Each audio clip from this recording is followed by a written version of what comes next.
The end of the Wano arc led many to believe that the Island of Samurai's worst days was behind it. However, as established by Momonosuke, that isn't necessarily the case.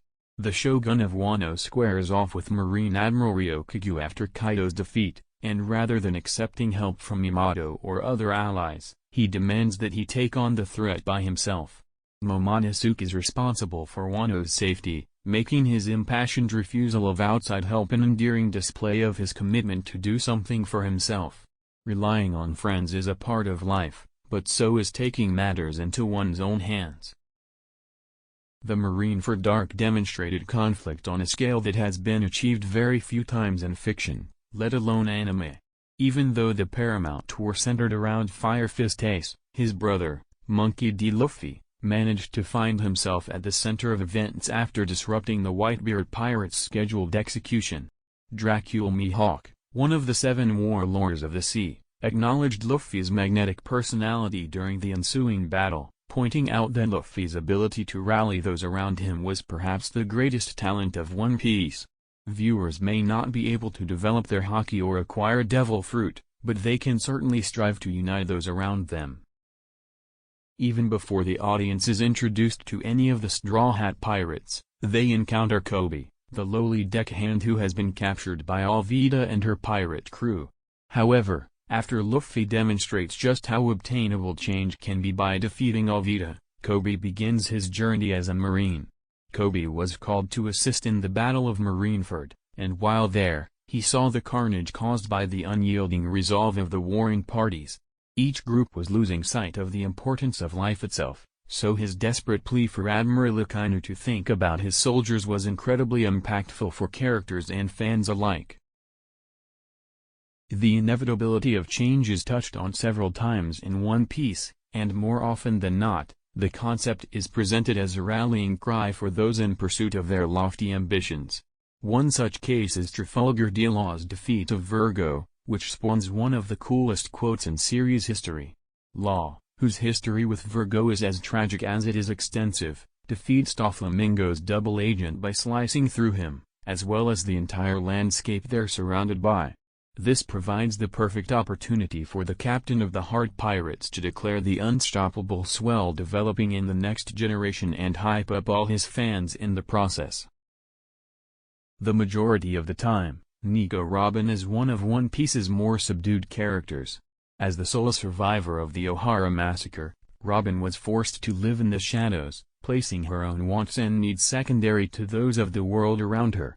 However, the Enies Lobby arc changed all this, finally giving her a reason to want the thing she had denied herself for so long, life. Her transformation during this arc is beautiful, and there is a reason that it has been so well remembered by fans ever since it originally aired. When Nico Robin's broken voice finally screams "Take me with you" to the Straw Hat Pirates, the pure emotion is devastatingly palpable. Monkey D. Luffy may usually present himself as a goofy, unassuming captain, but fans know when push comes to shove, the Straw Hat captain is more than capable of handling business. Case in point, the wake-up call that he delivered to Princess Vivi during his time in Alabasta Kingdom. While the princess was, understandably, fretting about the death of her people, Luffy interjected with a cold, yet much-needed statement regarding her naivety. He pointed out the intrinsic link between death and war, reminding us all why the struggle for peace is so important. During the Marineford arc, Don Quixote Doflamingo made a major appearance alongside his fellow warlords of the sea. Doflamingo was still a mysterious character at this point in the series, but after claiming that whoever won the Paramount War would be the ones who decided what justice looked like, he made it very obvious that he wouldn't be playing a small role in the narrative. His speech doesn't only apply to the world of One Piece, it speaks to real historical bias well. History is written by the victor, as they say, and Doflamingo's accurate assessment that might equals right stresses the need for widespread activism among the people. As deplorable as he is, Blackbeard is one of the rare One Piece characters who unwaveringly follows an established, consistent philosophy. The J-Ya arc centers around the pursuit of seemingly unobtainable goals, teeing up the perfect opportunity for Marshall D. Teach to demonstrate his intimidating resolve. Teach states that people's dreams have no ends, a quote that perfectly introduces the concept that Luffy and Blackbeard are opposite sides of the same coin. Despite their polar opposite moralities, these two are driven by their dreams to an unimaginable degree, and their drive to succeed should motivate anyone who can relate to their aspirations. Roronoa Zoro's dream is to become the world's strongest swordsman. From the very beginning of One Piece, this goal is at the forefront of his character's motivation, and he wouldn't let anyone mock it, not even his future crewmate/rival, Sanji. While still working on Baratie as a chef, Sanji criticized Zoro for chasing his dream, calling him stupid for pursuing something so unlikely. Upon hearing Sanji's criticism, the former pirate hunter bristled at the statement, quickly responding, "Only I can call my dream stupid." The cook was taken aback, but after watching Zoro's unwavering commitment during his fight against Mihawk, he realized that the swordsman's statement spoke to the same mentality that spurred Sanji towards his own dream, discovering the All Blue.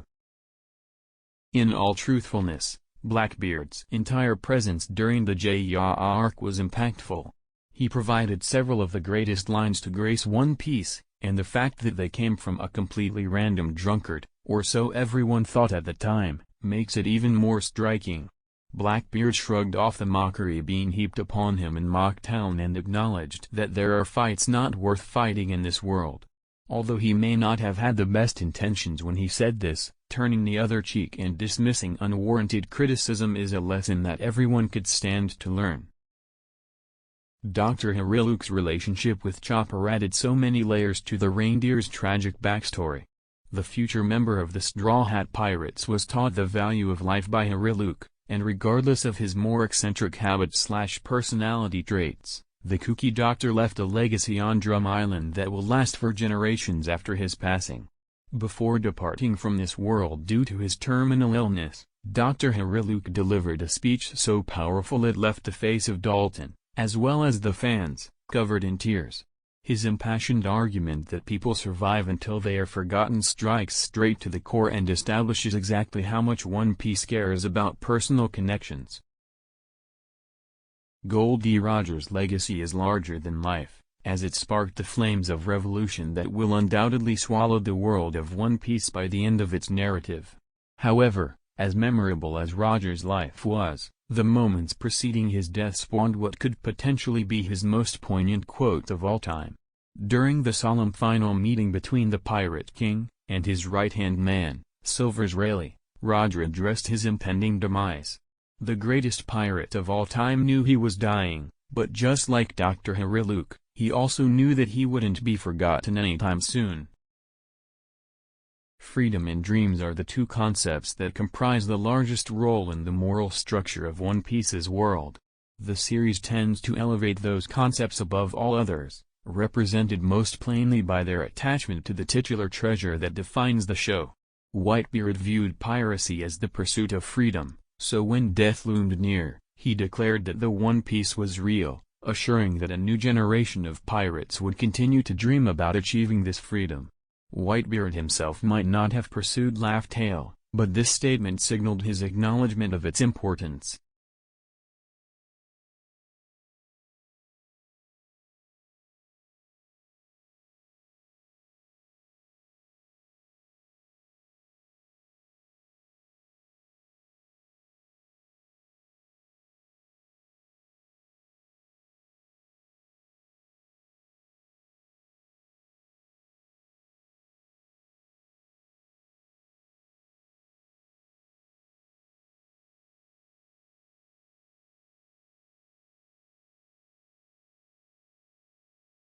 In Goldie Roger's first appearance of the series, he clearly conveyed One Piece's thoughts about dreams and freedom.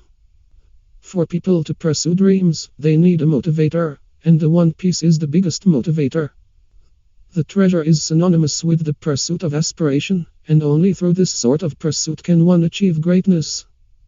Roger's name drop of One Piece single-handedly started the golden age of pirates, launching the next generation of seafarers as well as the show's viewers into a journey of self-exploration that will guide them towards the reason for freedom itself.